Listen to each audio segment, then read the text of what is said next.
আমরা দেখতে পাইনি, দেখতে পাইনি।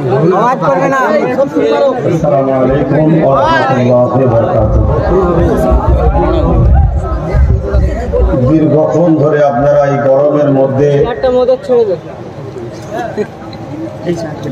আজকের এই প্রোগ্রামকে সাফল্যিত করার জন্য আপনারা এসে উপস্থিত হয়েছেন। তাই আমি প্রথম আপনাদের সকলকে ধন্যবাদ ও আন্তরিক ভালোবাসা জানাই। আজকের বিষয় কি আপনাদের জানতে আর বাকি কারণ নাই, তারপরও লাস্টে বক্তব্য দেওয়া খুব সমস্যা। আগে যারা আছে সব তো বলে দেয়, তবে তাদের থেকে নিয়েই আমি একটু একটু করে শুধু আপনাদের বলবো, কিন্তু আপনাদের 15-20 মিনিট ধৈর্য ধরার সময় আছে তো নাকি?